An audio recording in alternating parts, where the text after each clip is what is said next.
ఏమైంది యాక్చువల్లీ ఆ పోస్ట్ పెట్టడానికి కారణం ఏంటి? అంటే ఓపెన్ గా మాట్లాడలేను, సో మేము మాట్లాడొద్దు అనుకున్నాము. ఎగ్జాక్ట్ గా చెప్పలేను అంటే ఇట్లా ఇది రీజన్ అని, బట్ డిఫరెన్సెస్ అయితే వచ్చినాయి బోత్ పర్సనల్లీ అండ్ ప్రొఫెషనల్లీ. కొన్ని డిఫరెన్సెస్ వచ్చి we thought of getting separated. Never thought it before, ముందు ఎప్పుడు అనిపించలేదు, కంప్లీట్ హ్యాపీగా ఉంటుంటిమి. బట్ అది లైఫ్ అన్ప్రెడిక్టబుల్ ఉంటుంది అంటారు కదా, మనం ఏమనుకుంటే అది జరగది. సో అనుకున్న దానికన్నా కొంచెం అటు ఇటు అయ్యి మంచిగా నీట్గా హ్యాపీగానే విడిపోదాము అని డిసైడ్ అయినాం. సో అదే పోస్ట్ పెట్టినాము. నవంబర్ అక్టోబర్ కూడా మీరు కలిసి పోస్ట్ ఈ 1 month లో ఏమైంది అంత సివియర్గా?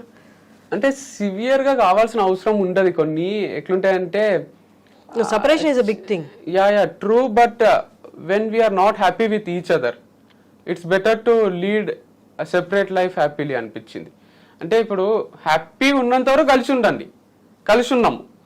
హ్యాపీనెస్ లేదు అనిపిస్తే కూడా కలిసి ఉండడం అంటే అది ఒక టైప్ ఆఫ్ రాంగ్ లైఫ్ స్టైలే కదా. అంటే నువ్వు నిజంగానే పబ్లిక్కి నేను చెప్పేదంతా కూడా అడ్జస్ట్ కండి, సారీ చెప్పండి, కలిసిపోండి, ఇదంతా ఉంటుంది. But still if you are not happy with each other, why still అంటే ఆ సఫకేటింగ్ ఒక రూమ్లో ఉన్నట్టు ఒక సఫకేషన్ ఉండాల్సిన అవసరం ఏముంది? అంటే చాలా ఫ్యూచర్ ఉంటది కదా ప్రతి మనిషికి. ఈ అన్హ్యాపీనెస్ ముందు లేదు అన్నారు కదా, 1 month లోనే అంత అన్హ్యాపీనెస్ కనిపించింది. మీరు అన్నారు అంత ముందు వరకు చాలా హ్యాపీగా ఉన్నారు. అవునవును, 1 month లోనే అంత అన్హ్యాపీనెస్ ఎలా? అది ఆఫ్ కెమెరా చెప్పొచ్చేమో, అంటే క్లోజ్ రిలేటివ్స్ కి, ఫ్రెండ్స్ కి. కానీ on camera I felt like అంటే నాట్ రిక్వైర్డ్. అంటే వాళ్ళ లైఫ్ కూడా ఎఫెక్ట్ కారాదు, మన లైఫ్ ఎఫెక్ట్ కారాదు. తన గురించి ఆలోచించి చెప్పండి. తన గురించనే కాదు, నా గురించి కూడా ఇప్పుడు ఒకటి చెప్పి నా లైఫ్ తన లైఫ్ ఇంపాక్ట్ కారాదు ఈ వీడియో వల్ల, ఇంటర్వ్యూ వల్ల. It's okay, we're still having good time without each other. అంటే ఇద్దరం సెపరేట్ గా కూడా మంచినే ఉంది మాకు ఇప్పుడు కూడా. So is it possible? అంటే ఒకరికొకరు అనుకొని ఇన్ని నెలలు, 2 సంవత్సరాలు, 1.5 year పైనే. సో నీకులే నాకు నువ్వు ఇంకెవరు వద్దనుకొని అన్నప్పుడు మరి గుర్తురావా ఆ జ్ఞాపకాలు? అంటే 100% ఉంటాయి, ఆ మెమరీస్ మనతోనే ఉంటాయి. అది టఫే. అంటే ఒక పర్సన్ మరీ ఎక్కువ అలవాటు మేము ఒకరికొకరం. మేము ఇద్దరమే ఉన్నాము.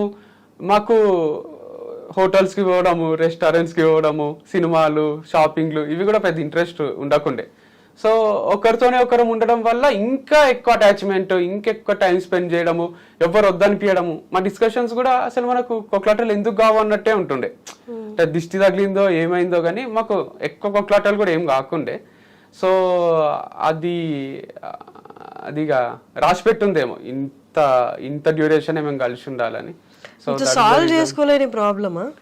అంటే కొన్ని ఉంటాయి కదా, ఇక అడ్జస్ట్ అవుదాం అన్నది ఎక్కడ స్కోప్ లేదు. అంటే ట్రై చేసినాము, బట్ స్టిల్ వర్కౌట్ కాలేదు. సో మంచిదే. అంటే దీంట్లో కూడా ఒక ఇన్స్పిరేషన్ ఉందేమో అనిపిస్తుంది నాకు. చాలా మంది పెడుతున్నారు కమెంట్స్ కూడా, నువ్వు అందరికి లవ్ గురించి చెప్తావు, ఇది చెప్తావు, బ్రేకప్ అంటావు, మ్యారేజ్ అంటావు, సారీ చెప్పంటావు, కలిసిపోండి అంటావు, అడ్జస్ట్ కమ్మంటావు, నువ్వే సక్కలేవు లైఫ్లో, నువ్వేం కరెక్ట్గా లీడ్ చేయలేకపోతున్నావు, మాకెందుకు చెప్తున్నావు అన్నట్టు కొందరు పెడుతున్నారు. చాలా మంది ఇగ్నోర్ చేస్తున్నారు, సైలెంటే ఉంటారు, ఇంకా అప్రిషియేట్ చేస్తున్నారు. ఫాలోవర్స్ మీద కూడా ఏం ఎఫెక్ట్ పడలే, వీడియోస్ మీద ఏం ఎఫెక్ట్ పడలే. కొంతమంది కేటగిరీ ఉంటారు, వాళ్ళు ఏంటంటే చెప్పనికనే మాటలు. బట్ ఎవరికైనా వచ్చే క్వశ్చన్ అందుకే నేను ఏం అనుకోలేదు. కానీ వాళ్ళకి మొత్తం స్టోరీ కూడా తెలియదు కదా. ఇప్పుడు వాళ్ళకి ఎట్లా అంటే మా ఇద్దరితో వాళ్ళు కలిసి ట్రావెల్ చేసిండారు కదా, అదొకటి. అండ్ అది అదర్ థింగ్ ఈస్, నేను ముందు నుంచి కూడా ఏం చెప్తున్నా వీడియోస్లో, దాంట్లో ఒక పిల్ల ఉంటుంది, లవ్ చేయి, నువ్వు చెప్తే వదిలేసేయ్యు, ఇంకో పిల్లని ట్రై చేయి, ఒకటే పిల్ల లేదు కదా ప్రపంచంలో. అట్లనే లవ్లో హ్యాపీగా ఉన్నంత వరకు ట్రావెల్ చేయి, వద్దనుకుంటే వద్దనుకో, రెస్పెక్ట్ చెయ్యి వాళ్ళ డిసిజన్ని కూడా. మంచి విడిపోండి, హ్యాపీగా ఉండండి, ఇంకో పిల్ల ఉంటుంది, ఆ పిల్లని లవ్ చేయొచ్చు, ఆ పిల్లని పెళ్లి చేసుకోవచ్చు. ఇది లవ్ వరకు, బ్రేకప్ అయితే బాధపడక. మ్యారేజ్ కూడా మాది more kind of love story లాగానే ఉండే, రాదర్ దెన్ మ్యారేజ్లో ఎట్లుంటుంది, పిల్లలు, ఇది అది అన్ని ఉంటాయి కదా ఎలిమెంట్స్. ఇంకా మేము పిల్లలు ఇప్పుడే వద్దనుకున్నాము, అవన్నీ అయ్యి కూడా మేము మోర్ ఫ్రెండ్స్ లాగా, రూమ్మేట్స్ లాగా, ఒక లవ్ కైండ్ ఆఫ్ ఎమోషన్సే ఉండే. సో ఇది కూడా ఒక కైండ్ ఆఫ్ లవ్ బ్రేకప్ అనిపిస్తుంది నాకు, more than A marriage.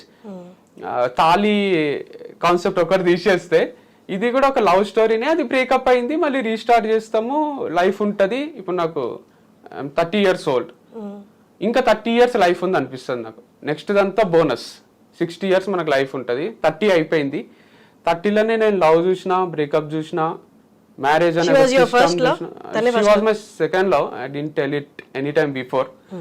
I had a first love before this. అందుకే లవ్ వద్దు, డైరెక్ట్ మ్యారేజ్ అని పట్టుబట్టింది ఇంట్లో.